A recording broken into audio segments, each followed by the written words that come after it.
सो hi all. ये SIM day का second part है एंड ये अभी मार्केट क्लोज हो चुका है एंड अभी आपको एक पिक्चर परफेक्ट ये सिनेरियो दिख रहा। मैं ये सिनेरियो एंटिसिपेट कर रहा था ये लेवल से, बट ये लेवल से हुआ नहीं। हालांकि उसके बाद भी मैंने एक ट्रेड और ट्राई किया था विद हैवी क्वांटिटी। बाद में मैं बहुत ज्यादा हैवी गया था उसके, वो भी मेरे को लॉसेस गया। अभी मैं उसके ऊपर भी चलूंगा। मैं ये, लेकिन ये चीज समझो ये आज क्यों हुआ। मैं आज सेलिंग में क्यों इंटरेस्टेड नहीं था। देखो उसके पीछे दो रीजन है। एक चीज कभी भी अपनी जिंदगी में याद रखना। मेरे मतलब 4-5 साल के एक्सपीरियंस में मैंने ये चीज एक्सपीरियंस किया है। कोई भी इंपॉर्टेंट लेवल, राइट, जैसे इस तरह का जो इंपॉर्टेंट लेवल है, एक तो यहाँ पे प्रोबेबिलिटी अगेंस्ट है। ऑलरेडी यहाँ पे 5 वीक है और यहाँ पे प्रोबेबिलिटी तुम्हारे अगेंस्ट है अगर तुम सेल कर रहे हो तो। और ऐसा लेवल जहाँ पे पहले ही काफी कंजेशन हुआ है, यहाँ पे देख रहे हो कितना कंजेशन हुआ है। ये ऐसा लेवल बिना किसी पैनिक के नहीं तोड़ा जा सकता। और पैनिक कैसे बनेगा? पैनिक न्यूज से बनेगा। हालांकि वो न्यूज आई भी थी, लोगों को ट्रैप करने के लिए न्यूज थी वो। ऐसा मैं मानता हूँ कि 25% टैरिफ वाला जो न्यूज है, ये एक तरह का पैनिक मचाने के लिए था। बट ये उस तरह का पैनिक नहीं मचा पाया जिस तरह से मचाना। क्योंकि लोग, मार्केट ने इसको अब मार्केट ने ट्रम्प और ये सब बातों को ज्यादा लाइटली, अगर उसको बहुत ज्यादा दिक्कत होती मार्केट को तो वो पहले ही गैप डाउन खुलता ना।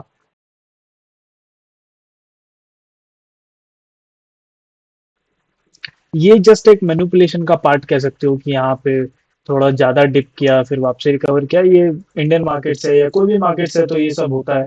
पर ठीक है, आपके इंटेंशन और आपको पता होना चाहिए कि मार्केट में किस तरह से ट्रेड हो सकता है, क्या बिहेवियर है। कोई भी मेजर लेवल बिना पैनिक के नहीं ब्रेक डाउन होगा। ये पॉइंट को लिख लेना, आगे बहुत काम आएगा। पैनिक कैसे पता चलेगा? अगर विक्स कम है तो विक्स में सबसे पहले स्पाइक आना स्टार्ट होगा। आप सुबह से विक्स को देखना, विक्स बिल्कुल कूल था, 2% से ऊपर गया ही नहीं कभी। याद है एक थोड़े टाइम पहले एक मैंने लाइव ट्रेड किया था, उसमें 25,000 जो राउंड नंबर था उसका ब्रेकडाउन होना था। तो वो टाइम पे मेरे पास क्या लॉजिक्स थे वो देखना वहां पे जाके कि 25,000 का लेवल ब्रेकडाउन होगा, विक्स स्पाइक करेगा। क्यों? क्योंकि 25,000 एक राउंड नंबर है, इंपॉर्टेंट नंबर है। वहां से अगर मार्केट ब्रेकडाउन करेगा तो प्राइस में पैनिक आएगा, और वो पैनिक आएगा तो पैनिक अपने को विक्स में दिखेगा। और अगर विक्स में पैनिक नहीं दिख रहा है, विक्स इतना शांत रह ही नहीं सकता है बड़े लेवल्स को तोड़ने के बाद। बट स्टिल ठीक है। मेरे भी कुछ ये पॉइंट पे कह सकते हो यहाँ पे। आई थिंक जो जो सामने मैं अकाउंट ट्रेड करता हूँ उसको बताऊंगा। बाकी और भी कुछ अकाउंट्स है मेरे, उसमें भी कुछ लॉसेस गए हैं एंड काफी बहुत ही मतलब बड़े लॉसेस गए हैं। बट ठीक है, कुछ कर नहीं सकते उसके ऊपर, क्योंकि देखो हम क्या है ना, मैं अपने प्रॉफिट्स पे रिस्क ले रहा हूँ तो आई नो कि भाई मैं कितना बर्न कर सकता हूँ। अगर मैं कैपिटल पे होता ना, अगर मैं कैपिटल पे रिस्क नहीं, कैपिटल रिस्क कर रहा होता तो I would be more safer side में थोड़ा सा, और मे बी ऑप्शन सेलिंग करता या समथिंग एल्स करता। बट इतने रिस्की ट्रेड्स में नहीं लेता। But just because I am having some profit so I can take that kind of risk, right. और यही मेरा एक रीजन था। एक तो वीकली कैंडल का जो कांस्टेंट 5 कैंडल रेड बन चुका था, तो ये मैं आपको लास्ट वीकली एनालिसिस में भी बोला था कि चांसेस आर वेरी हाई कि ये मार्केट एक ग्रीन कलर कैंडल में क्लोज करेगा। ग्रीन कलर कैंडल में क्लोज करेगा, चाहे कुछ भी हो जाए मार्केट पूरी ट्राई करेगा कि एक ग्रीन कलर कैंडल में क्लोज करे, right. And the same thing happens. अभी देखो वीकली कैंडल में दिखाऊं तो अगर कल थोड़ा बहुत भी, अगर 100-150 पॉइंट भी मार्केट मूव किया तो यहाँ कहीं आ जाएगा मार्केट इजीली। और अभी वीकली बिल्कुल परफेक्ट दिख रहा है। और अगर यहाँ से घूमता है मार्केट तो ये बहुत अच्छा साइन होगा आने वाले टाइम में, फिर हम ऑल टाइम हाई की तरफ निकल सकते हैं। And let's see. चलो मैं आज आज आपको अपना ट्रेड दिखाता हूँ कि कैसे रहा। तो सो या दिस इज इट। आज 50,000 का लॉस है इस अकाउंट के अंदर।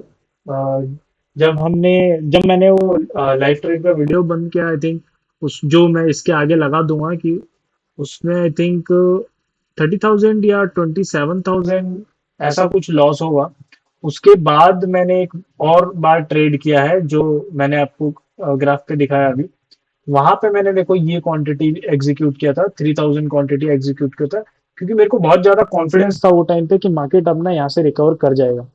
और ये चीज ना समय के साथ मैंने देखा है, मैंने कई बार चीजें देखी है कि मार्केट इस सिचुएशन में इस तरह से ही एक्ट करता है, इसलिए मेरे पे बहुत कॉन्फिडेंस था मेरे को वो टाइम पे कि मार्केट वहां से कवर करेगा। आज भले ही मेरा स्टॉप लॉस हिट हुआ है, लेकिन जस्ट इमेजिन जिस दिन अगर मैं इस तरह के मार्केट में अगर मैं करेक्ट हो गया, मैं देखो आपको ना अगेंस्ट द मार्केट जो दिख रहा है उसके अगेंस्ट जाके बेट करना ना एक बहुत बड़ी चीज है, उसके लिए बहुत आपको एक्सपीरियंस और कन्विक्शन लगता है, राइट। वो जो गट्स है ना, वो गट्स बनाने में समय लगते हैं। ये गट्स, आज अगर मार्केट नीचे रहता ना तो मैं थोड़ा लो फील करता कि यार मेरा एनालिसिस गलत था या कुछ और चीजें गलत हो गई मेरे से। बट देखो मार्केट ने एक्ट वैसे ही किया जैसे मैंने सोचा था, बस मेरे अगेंस्ट या मेरी टाइमिंग का हो या मेरी किस्मत का हो, उसको कुछ भी कह सकते हो। वो चीज मेरे उस फेवर में नहीं बैठी, वरना जिस क्वांटिटी पे मैं आज बैठा था, अगर उस क्वांटिटी पे मैं गलती से भी किसी दिन करेक्ट हो गया ना तो there is a no looking back, right.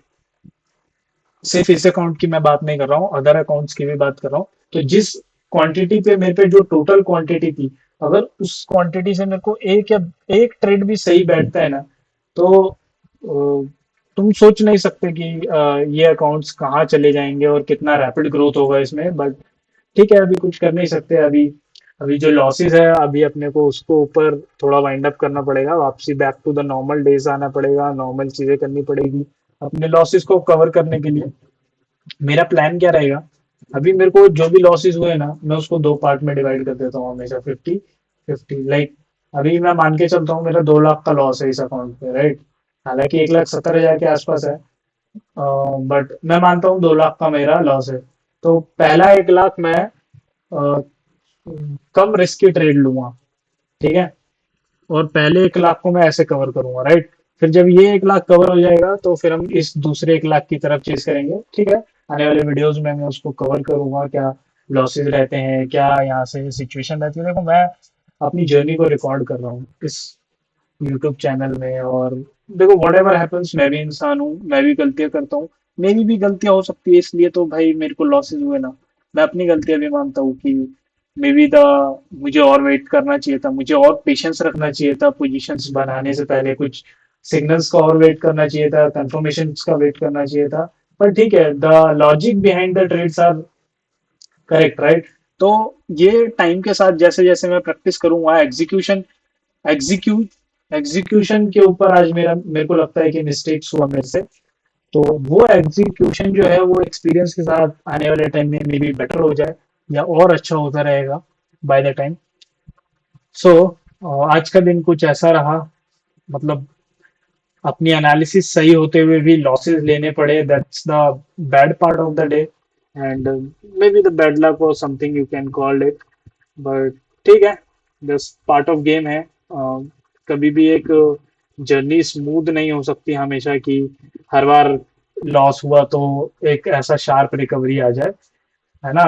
एक ही ट्रेड मिल जाए जो ड्रॉडाउन कवर कर जाए, कभी कभी छोटे छोटे स्टेप्स भी लेने पड़ेंगे आपको जिंदगी में या ट्रेड में। और ये चीजें हमेशा कॉमन है, लाइफ लॉन्ग ट्रेडिंग करनी है तो उसके ऊपर ध्यान देना है अपने को। देखो मेरा आज रिस्क इंक्रीज करने का दो ही मोटिव था। फर्स्ट, मैं प्रॉफिट में था, मैंने प्रॉफिट रिस्क किया है। तुम कभी भी सोच के भी ये स्टंट मत करना जब तक प्रॉफिट में नहीं हो। देखो अगर तुम प्रॉफिट में बैठे हो तो तुम जाके कुछ भी रिस्क लो, कुछ फर्क नहीं पड़ता उस। लेकिन अगर तुम प्रॉफिट में नहीं हो, तुम प्रॉफिटेबल नहीं हो, तुम ऑलरेडी बर्न कर रहे हो, कैपिटल जला रहे हो, कैपिटल पे हो या कैपिटल के आसपास हो, तो तुम इस तरह के रिस्क को अफोर्ड नहीं कर सकते। क्यों? क्योंकि अभी तुमने चीजें देखी नहीं है, तुम्हारे पास वो पैसा, वो leverage leverage of taking risk नहीं है, राइट। फ्रीडम टू फेल चाहिए आपको as a trader. So I hope कि वन डे सारी चीजें सही बैठेगी, मेरा कन्विक्शन, मेरी अलाइनमेंट, मेरी क्वांटिटी। और जिस दिन ये सारी चीजें टिक होगी ना, उस दिन का जो ट्रेड होगा वो ग्रोथ का ट्रेड होगा। सो या I wait for that day, जब तक अपने आप को इम्प्रूव करते रहना है एंड सीखते रहो और ट्रेड करते रहो। This is it for this video, thanks for watching.